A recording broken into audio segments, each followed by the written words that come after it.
Story zone, তোমার অনুভূতিদের খুঁজে নাও এখানেই। শার্ট তো তোমার সাইজে এনেছিলাম ভাই, তুমি মোটা হয়ে গেছো। রাদিফের কথায় হৃদ কিছু বলবে আগে আয়ন হৃদকে বলল, আমি তোর কাপড়ের ব্যবস্থা করছি রিত, তুই প্লিজ শান্ত হ। হুটহাট কিছু করতে যাস না প্লিজ, তুই এখন অসুস্থ, তোর হসপিটালে থাকাটা জরুরি। আয়নের কথাটা না শোনার মতো করে বলল, তোকে জ্ঞান দিতে বলি নাই, আমার প্রয়োজন আমি বুঝি। সর সামনে থেকে। আয়ন হৃদকে বাধা দিতে দেখে রাদিফও এগিয়ে আসলো। আয়নের সঙ্গে হৃদের পথ আটকে দাঁড়ালো। হৃদ মেজাজ হারিয়ে কক্ষে থাকা শেলফ ধরে টেনে উল্টে ফেলে চেতে উঠল সুফিয়া খানের উপর। কন্ট্রোল করার রাগটা ধরে রাখতে না পেরে গর্জে উঠে বলল, আমি তোমার উপর ভরসা করেছিলাম আম্মু, ভেবেছিলাম আমার অনুপস্থিতিতে আমার বউয়ের খেয়াল তুমি রাখবে, অথচ তুমি রাখোনি। আমি জীবিত কিন্তু আমার বউ নিখোঁজ। সুস্থতার চেয়ে বউকে হারানোর পেইন বেশি হচ্ছে আমার। তুমি তুমি বুঝবে আমার কষ্ট। হৃদকে উত্তর দেওয়ার মতন কোনো ভাষা এই মুহূর্তে সুফিয়া খানের নেই।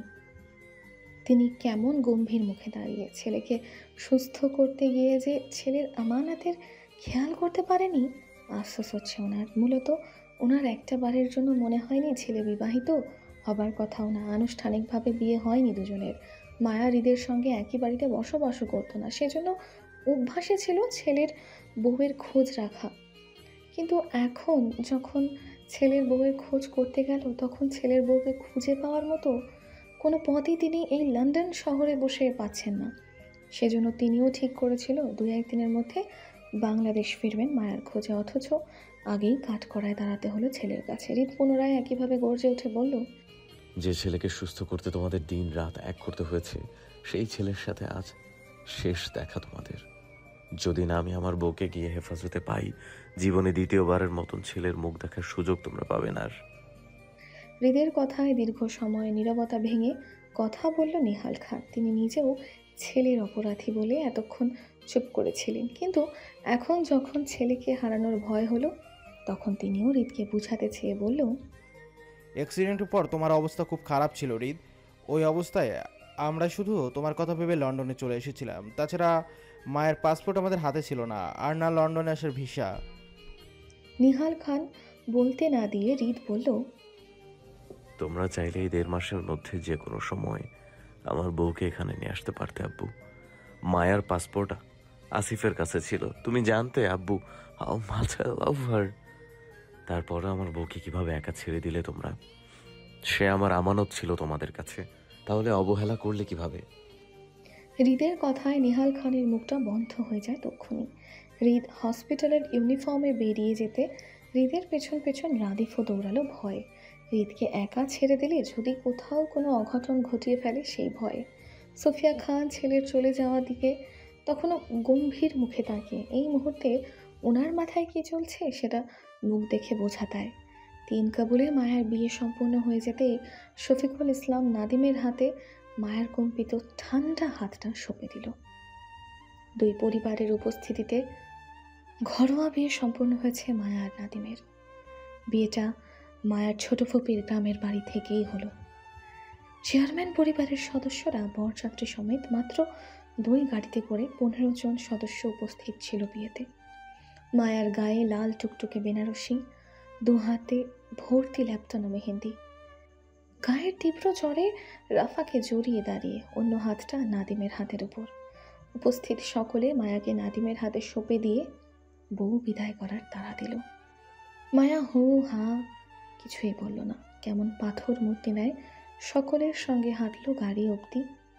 মায়া বা রাফা তখনও দুজন দুজন চেপে দাঁড়িয়ে, কেউ কাউকে ছাড়তে নারাজ। বিদায় বেলায়ও মায়া নিজের পরিবারের কারোর সঙ্গে কথা বলল না, আর না চোখ আউড়িয়ে কাউকে দেখার চেষ্টা করল। সকলের চোখেই পানি, বিশেষ করে মায়ার মা রেহেনা বেগমের নিশ্চুপ কাঁদছে দূরে দাঁড়িয়ে।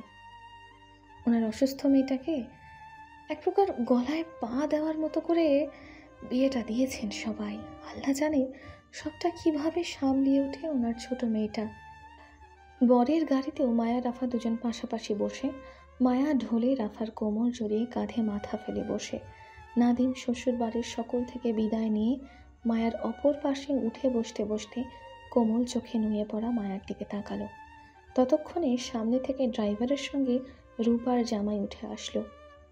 গাড়ি লাইট কমিয়ে স্টার্ট দিতেই নাদিম নরম হাতে মায়ার হাত টানতে চাইল মায়াকে নিজের কাঁধে শোয়াতে, কিন্তু নাদিমের হাত মায়ার বাহু ছুঁতেই ঝটকা মেরে ছিটকে ফেলল রাফা। কেমন শক্ত গলায় তৎক্ষণাৎ নাদিমকে বলল, মায়া অসুস্থ ভাইয়া, ও আমার কাছেই থাকুক। রাফার শক্ত গলার কথায় কেমন কপাল কুঁচকে আসে নাদিমের। মায়া অসুস্থ সেটা সে কয়েকদিন আগেই শুনেছিল। শফিকুল ইসলাম বলেছিল ব্যাপারটা। সব জেনেও সে মায়াকে বিয়ে করেছে, কারণ শখের নারী হচ্ছে মায়া। ভালোবাসার মানুষের অসুস্থতায় হাত ছেড়ে দেওয়ার মতন ছেলে সে নয়, বরং যত্নে আগলে রাখার মানুষ। ভালোবাসার মানুষের অসুস্থতার হৃদয়টাও পোড়াচ্ছে।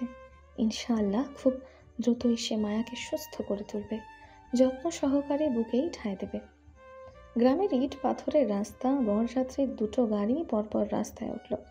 বরের গাড়িটা পিছনে, সামনে নাদিমের পারিবারিক গাড়িটা এগিয়ে। ফুলে ফুলে সাজানো বরের গাড়িটা অনেকটা পিছনে। অন্ধকার রাস্তায় চাঁদের দেখা নেই, আর না আছে রাস্তার মাথা উঁচিয়ে দাঁড়িয়ে থাকা ল্যাম্পপোস্টের হলুদ আলো। অন্ধকার রাস্তায় গাড়ি হেডলাইটের আলোয় আলোকিত রাস্তা। পরিবেশ শীতল, ঠান্ডা হাওয়া বইছে বাইরে। রাস্তার কুকুরগুলো ঘেউ ঘেউ শব্দ করছে থেকে থেকে। সময় 7:45 করে। জনমানবহীন রাস্তাটা কেমন মধ্যরাতের নিশি লেগে আছে। এমন রাস্তা সাই সাই করে ধুলো উড়িয়ে হঠাৎই বরের গাড়ির মুখোমুখি হলো পরপর 3টে গাড়ি। 3টের 2টো গাড়ি জিপ, একটি কালো মার্সিডিস। আকস্মিক ঘটনায় গাড়ির তাল সামলাতে না পেরে অ্যাক্সিডেন্টের ভয়ে দুহাতে স্টিয়ারিং ঘুরিয়ে গাড়ি থামালো ড্রাইভার। গাড়ির ভিতরে থাকা মায়া রাফা দুজনই সামনে ঝুঁকে পড়ল। দ্রুততায় দুজনকে দুহাতে ধরে বাঁচালো নাদিম। তারপরও গাড়ির ভিতরে থাকা সবাই অল্প স্বল্প ব্যথা পেল। নাদিম হাতে ব্যথা পেয়েও মায়া রাফাকে দুহাতে ধরে ড্রাইভার থেকে জানতে চাইবে কি হয়েছে। আগেই গাড়ির স্বচ্ছ গ্লাসে ভিতর দিয়ে চোখে পড়ল পরপর 3টে গাড়ি থেকে লাফিয়ে নামা দলবলদের। এই রাতে ডাকাতের ভয়ে নাদিম দুহাতে আগলে নিল রাফা মায়াকে। যদিও রাফা নাদিমের হাতটা ছিটকে ফেলতে গিয়েও বাহিরের ডাকাত দলের হইচইয়ে মায়াকে নিয়ে ভয়ে সিটিয়ে গেল গাড়িতে। গাড়ি থামলো কি থামলো না, আগেই চলন্ত জিপ থেকে লাফিয়ে নামল হৃদ। হিংস্রত চেহারায় চোয়াল শক্ত করে তেড়ে বরের গাড়ির দিকে যেতে যেতে পাশে থাকা ছেলেটির হাত থেকে হকি স্টিকটা ছিনিয়ে নিল। দুহাতে গায়ের জোরে প্রথমেই বাড়ি মারল ড্রাইভারের মুখোমুখি গ্লাসটিতে। ঝরঝর করা সীসার মতো গ্লাসটি ভেঙে যেতেই আঘাতপ্রাপ্ত হলো ড্রাইভার সহ নাদিমের দুলাভাই। ভয়ে পেছন থেকে চেঁচিয়ে উঠল রাফা। কারো কিছু করার আগেই হৃদ পরপর আক্রমণ চালায় নাদিমের বসে থাকা পাশের গ্লাসটিতে। অসংখ্য কাচের টুকরো গাড়ির ভেতরের আঁচড়ে পড়তেই গাড়ির ভেতরের সকলেই চেঁচিয়ে উঠল। মায়া তখনও বেঘরে রাফার কাঁধে ঢলে হুঁশে আছে, তবে উপস্থিত পরিস্থিতি দেখার মতো সচ্ছলতা নেই। শরীর নুয়ে তরতর করে কাঁপছে তীব্রতর। কানে এসেছে ডাকাত দলের হামলা করার খবরটি। তারপরও মাথা উঠিয়ে দেখতে চাইল না ভয়ে, বরং রাফাকে জড়িয়ে আরও সিটিয়ে গেল সে। মায়া রাফা দুজন কাঁদছে। বয়স্ক ড্রাইভার আকুতি মিনতি করছে এত মানুষ দেখে। নাদিম বা দুলাভাই গাড়ি থেকে বেরিয়ে কিছু করার সুযোগ পাচ্ছে না। চারপাশ থেকে ছেলেরা দা, হকি স্টিক, ছুরি হাতে নিয়ে দাঁড়িয়ে। তাই ভয়ে ভয়ে রূপার স্বামী কল লাগালো চেয়ারম্যান শ্বশুরের কাছে। রিসিভ হতে ওপাশ থেকে কথা বলবে আগেই বিরতিহীন হৃদের আক্রমণে মুঠো ফোনটি ছিটকে পড়ল গাড়িতে। হৃদের হুঙ্কার ছাড়া চিৎকারের গায়ে পশম দাঁড়িয়ে যাওয়ার মতন। হকি স্টিক তুলে একের পর এক গাড়ির কাজ ভাঙছে হিংস্রতায়। হুঙ্কারের চিৎকারে আওড়াচ্ছে হৃদ। আমি বলেছিলাম আমার সাথে বেইমানি করবি না, তারপরও কেন করলি বেইমানি? কেন আমার অসুস্থতার সুযোগ নিয়ে অন্যের বউ হয়ে গেলি? কেন? পুনরায় একই ভঙ্গিতে হৃদ প্রাণপূর্ণ শক্তিতে অপর দরজার কাছে বাড়ি দিতে দিতে চিৎকার করলো মায়ার নাম নিয়ে। মায়া, কেন করলি বেইমানি? কেন? কেন? হ্যালো ডিয়ার লিসেনার্স, আপনারা শুনছেন স্টোরিজ অন প্রেজেন্স ধারাবাহিক পর্ব গল্প। আমাদের সামগ্রিক প্রচেষ্টাকে উৎসাহিত করতে লাইক অ্যান্ড কমেন্ট করতে ভুলবেন না। Thank you.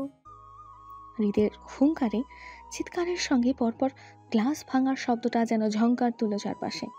রাগে হিংস্রতার কথাগুলো বলতে বলতে হৃদ দু হাতে আবারও বাড়ি বসালো দরজায়। ঝরঝরে গ্লাস ভেঙে যেতেই হৃদের চোখে পড়ল গাড়িতে বসা রাফার দিকে। এক হাতে হকি স্টিক চেপে অপর হাতে তৎক্ষণাৎ গাড়ির দরজা টানলো খুলতে। লক করা দরজা খুলতে না পেরে পরপর দু হাতে আঘাত করলো দরজাতে। টেনে হিঁচড়ে হৃদ গাড়ির দরজা ভেঙে রাফাকে টেনে ছিটকে ফেললো মায়ার থেকে। রাফা হৃদের পায়ের কাছে মুখ থুবড়ে পড়তেই হৃদ আতঙ্কিত মায়ের হাতে থাবা বসালো বের করতে, কিন্তু অপর পাশ থেকে নাদিম মায়ের হাত টানলো বাঁচাতে চেয়ে। মুহূর্তে হৃদের মস্তিষ্কে আগুন লাগার মতন তেল বিলিয়ে উঠল তীর তীর করে। হৃদের চোখে পড়ল মায়ার পাশাপাশি নাদিমকে বর সেজে বসে থাকতে। হিংস্রতা দাউ দাউ করে জ্বলে উঠল যখন দেখলো নাদিম মায়ার বাহু টেনে গা ঘেঁষে বসে আছে। হাতের হকি স্টিকটা ফেলে দিয়ে মুহূর্তে থাবা বসালো নাদিমের কলারে। এক হাতে মায়ার বাহু, অপর হাতে নাদিমের কলার চেপে গাড়ি থেকে টেনে হিঁচড়ে বের করলো দুজনকে। নাদিম গাড়ি থেকে বের হলো কি হলো না, আগেই হৃদ নাদিমকে গাড়ির সঙ্গে চেপে হাতের শক্ত পিঠে কুনুই চাপলো নাদিমের গলায়।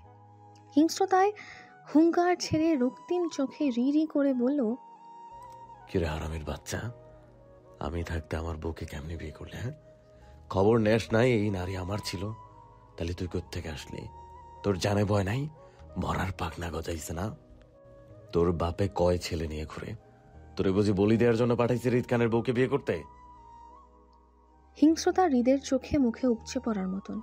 নাদিমের সর্বাঙ্গ কাঁপল হৃদের হিংস্রতা প্রকাশতা দেখতে। গায়ে দুজনের সাদা পাঞ্জাবি জড়িয়ে, রক্তের ছিটা দুজনের গায়েই বহমান। তবে হৃদের গায়ের সাদা পাঞ্জাবিটি যেন ঘামে ভিজে শরীরে লেপটে। অতিরিক্ত রাগে হাতের রগ ফুলে টনটনে। নাদিম হৃদের চেহারার দিকে চোখ বুলাতে ভয় পেল। হৃদ খানকে সে চেনে। এর আগে দুবার দেখেছিল মায়ার বড় বোন মুক্তার বিয়েতে, তবে হৃদের সঙ্গে মায়ার সম্পর্ক কি ছিল সেটা অবগত নয়। জানলে হয়তো সেই বিয়েটা করতো না, কিন্তু এখন দুজনের বিয়ে হয়ে গেছে।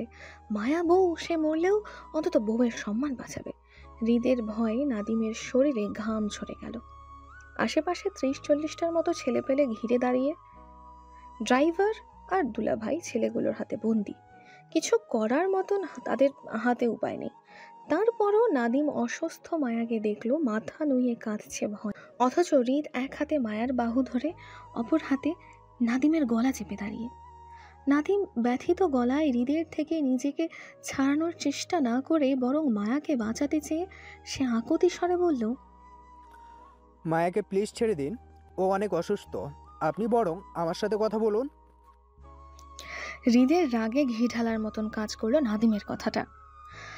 বিয়ে করে বসে আছে হৃদের বউকে, অথচ বলছে ছেড়ে দিতে। হৃদ হিংস্রতায় দাঁত পিষে রাগে রি রি করে বলল, দরদ দেখাস? দরদ? তোর দরদের তেজ আমিও মাপবো। জান দিতে পারবি নারীর জন্য? পারবি? কিন্তু আমি দিতে পারবো। আমি নারীর জন্য আমার জান দিতে পারবো, দেখবি। ধারা। কথা বলতে বলতে হৃদ হুঙ্কার ছাড়ার মতন সঙ্গে সঙ্গে ডাকলো আসিফকে। আসিফ, আসিফ! আসিফ দৌড়ে আসার মতো একটা হকি স্টিক নিয়ে আসলো। থাবা বসানোর মতন ছিনিয়ে নিয়ে আঘাত বসালো নাদিমের মাথায়। হৃদ এলোমেলো হাতে নাদিমকে আঘাত করতে দেখে ড্রাইভার আর নাদিমের দুলাভাই আঁতকে উঠল ভয়। এইভাবে মারতে থাকলে নাদিম মারা যাবে নিশ্চিত। তাই দুজন নিজেদের ছাড়াতে চেয়ে চিৎকার করলো নাদিমকে বাঁচাতে, কিন্তু পাছে হৃদের ছেলেপেলের হাতে বন্দি পড়ল।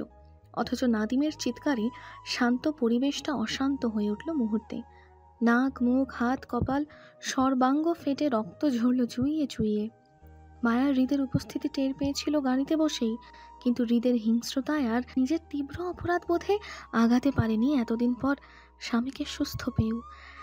এখনকার গল্প ভিন্ন। এখানে মায়া বেঈমান নারী, তাই মায়ার হাতে করার মতন কিছুই ছিল না। এই মুহূর্তে নাদিমকে মার খেতে দেখেও মায়া কিছু বলতে বা করতে পারল না, আর না জায়গা থেকে নড়াচড়া করলো। নাদিমকে রক্তাক্ত করেও যখন হৃদের মন ভরল না, তখন পুনরায় চিৎকার করে বলল, আসিফ, আমার বন্দুক দে। বলতে বলতে হৃদ নিজেই তেড়ে গেল আসিফের কাছে। থাবা মেরে আসিফের থেকে বন্দুক ছিনিয়ে মুহূর্তেই দুহাতে টেনে ট্রিগার অন করলো নাদিমের দিকে এগোতে এগোতে। নাদিমের দুলাভাই আহাজারি চিৎকার করে উঠল যখন দেখলো হৃদকে বন্দুক হাতে নাদিমের দিকে যেতে। তিনি মায়ার কাছে নাদিমের জীবন বাঁচাতে সাহায্য চাইলে মায়া ফুপিয়ে শক্ত করে কেঁদে উঠল ভয়ে। মায়ার কান্না হৃদের কানে যেতে হৃদ পথ ঘুরে যায়। নাদিমের দিকে তেড়ে যাওয়া পথ মায়ার দিকে ঘুরে যায়। এক হাতে মায়ার বাহু টেনে ঠাস করে গাড়িতে ঠেকালো পিঠ। মায়া পিঠের ব্যথায় কুকিয়ে উঠতে হৃদ শক্ত হাতে মায়ার গলা চেপে মুখের ভিতর বন্দুক ঠেকিয়ে হিংস্রত্বের ঘুরছে উঠে রাগে রি করে বলল, মেরে দেই? হ্যাঁ দেই মেরে। কিরে বুক কাঁপে না? জানের ভয় নাই তোর? কত বড় কলিজা নিয়ে ঘুরিস তুই? আমার বউ হয়ে অন্যের নামের কবুল বললি কিভাবে? আমার কথা মনে আসে নাই? হ্যাঁ আমি ফিরবো তুই জানতি না? আমার অসুস্থতার সুযোগ নিয়ে অন্যের বউ হয়ে গেলি। তোর বউ হওয়ার এত শখ? বউ বাসর করবি জামাইয়ের সাথে? বাসর? তোর জামাইরে মেরে তোরে বিধবা বানায় তারপর যাব আমি। কি ভাবছিস আমি ফিরবো না? মরে গেছি? হ্যাঁ দেখ আমি তোর জম হয়ে ফিরে আসছি। এবার তোকে কে বাঁচাবে আমার থেকে? তোর জামাই? ওয়েট। হিংস্রতায় হৃদ হিতাহিত অজ্ঞ হয়ে পড়ল। সে যেন নিজের মধ্যে নেই। বিয়ে করা বউ, ভালোবাসার মানুষ, সেই বউ যখন অন্য কেউ জড়িয়ে বসে থাকে তখন দুনিয়া ধ্বংস করার মতন আগুন জ্বলে ওঠে ভিতরে। সব কিছু ভেঙে গুড়িয়ে দেওয়ার মতন তোলপাড় মনে হয়। এখন সে সঠিক সময় না আসলে তাহলে কি করত? অন্যের বাসরে ঘুমটা দিয়ে অপেক্ষা করত দ্বিতীয় স্বামীর জন্য? নিজের মনস্তাত্ত্বিক ভাবনায় খিচে পায়ের রক্ত মাথায় উঠে গেল হৃদের। দপ দপ করে শিরা উপশিরায় জ্বলল হিংস্রতায়। বউ তাকে জীবিত রেখে আরেকটা বিয়ে করে ফেলেছে, সেটাই যেন মানতে পারছে না সে। রাগে হিংস্রতায় জ্ঞান হারিয়ে হাতের বন্দুকটা মায়ের মুখ থেকে বের করে নাদিমের দিকে তাক করে গুলি করতে চাইলে মুহূর্তে হাত টেনে ধরে মায়া। খোলা আকাশের গুলি ছুড়ে যেতেই হৃদের হিংস্রতা দ্বিগুণ প্রকাশ পায়। মুহূর্তের মাঝে মায়ার গালে থাপ্পড় পড়ল রাগে। পরপর একইভাবে দ্বিতীয় থাপ্পড়টা বসাতে বসাতে বলল, স্বামীর জন্য দরদ দেখাস? এত ভালোবাসা তোর, তাহলে আমার সাথে নাটক করলি কেন? তোরে বলছিলাম না আমার সাথে বেইমানি না করতে, তাহলে কেন করলি? আমার সস্তা পাইছি সেই জন্য? কথাগুলো বলতে হৃদ পরপর আরও একটা থাপ্পড় বসায় মায়ের অপর গালে। মায়ের মাথার টিকলি, গলার হাড়, দোপাট্টা টেনে ছিঁড়ে ফেলতে ফেলতে হৃদ একইভাবে বলল, এসব কি পড়েছিস তুই? খোল, সব খোল। আমি কি ভালোবাসতাম না তোকে? কেন অন্যের বউ হতে গেলি? কেন আমার ভালোবাসাটাকে তুচ্ছ করে দিলি? কেন বিয়ে করলি? মরে যেতি, তারপরে এই বিয়ে কেন করলি তুই? মায়ার ঠোঁটে লিপস্টিক লিপটে পাঞ্জাবির হাতা দিয়ে হৃদ ডোলে পরিষ্কার করতে করতে বলল, এই লিপস্টিক কার জন্য পরেছিস তুই? জামাইয়ের জন্য? এই আমি না আদর করতাম তোকে, তাহলে কেন বউ সাজতে গেলি? তোর সাজ তো আমার জন্য ছিল, তাহলে সেখানে অন্য কাউকে কেন আসতে দিলি? এই শাড়ি হয়ে ছেলে দিয়েছে তো আর তোকে, এটা আমি খুলে ফেলবো আজকে। বলতে বলতে হৃদ দু হাতে থাবায় মায়ার গায়ের বেনারসিটা টেনে খুলতে চাইলে মায়া ইজ্জতের ভয়ে তৎক্ষণাৎ দু হাতে হৃদকে ঝাপটে ধরে ফুপিয়ে কেঁদে উঠে আকুতির স্বরে বলল, প্লিজ আমায় অসম্মান করবেন না এতগুলো মানুষের সামনে। আমি আপনার থেকে অনেক দূরে সরে যাব, আর আসবো না আমি সামনে। তারপরে আমায় অসম্মান করবেন না প্লিজ, আপনার পায়ে পড়ছি আমি, দয়া করুন প্লিজ। মায়ার কথাগুলো শেষ হতে হতে হৃদ মায়াকে ছিটকে নিজের থেকে দূরে সরিয়ে ফেলতে ফেলতে বলল, তুই নোংরা হয়ে গেছিস, তোর শরীর নোংরা হয়ে গেছে। এই শরীরে অন্য পুরুষের ছোঁয়া লেগে আছে, তাই এই শরীর নিয়ে কখনো আমাকে ছুঁতে আসবি না। আমার জন্য তুই অপবিত্র হয়ে গেছিস। তোকে হৃদের কথা শেষ হওয়ার আগেই পিছন থেকে হৃদের উপর আক্রমণ করলো কেউ। হৃদ বুঝে ওঠার আগেই জুয়ের বাবা সাজিদুল ইসলাম হৃদের কাঁধ টেনে মুখ বরাবর ঘষে বসাতেই বামে ঝুঁকে গেল হৃদ। মায়া আতঙ্কে উঠে সাজিদুল ইসলামকে থামাতে চাইলে তিনি মায়ার হাতের ধাক্কায় দূরে সরিয়ে ফেলে পুনরায় হৃদকে ধরতে চাপে। আগেই হৃদ উনার হাত চেপে মুচড়িয়ে পরপর ঘুষি বসালো জুয়ের বাবা সাজিদুল ইসলামের মুখে। মায়ার চিৎকার আর থমথমে পরিবেশে সকলে থমকে দাঁড়িয়ে বরের গাড়ি ডাকাত পড়েছে খবরটা শুনে সাজিদুল ইসলামের সঙ্গে মায়ার পরিবারের সকলেই লাঠি সোটা নিয়ে এসেছিল টর্চ হাতে হাতে। মায়ার বাবা মা, ফুপা ফুপিরা, জুইয়ের মা সকলেই থমকে আছে উপস্থিত পরিবেশ দেখে। হ্যালো ডিয়ার লিসেনার্স, আপনারা শুনছেন স্টোরিজ অন প্রেজেন্টস ধারাবাহিক পর্ব গল্প। আমাদের সামগ্রিক প্রচেষ্টাকে উৎসাহিত করতে লাইক অ্যান্ড কমেন্ট করতে ভুলবেন না। Thank you.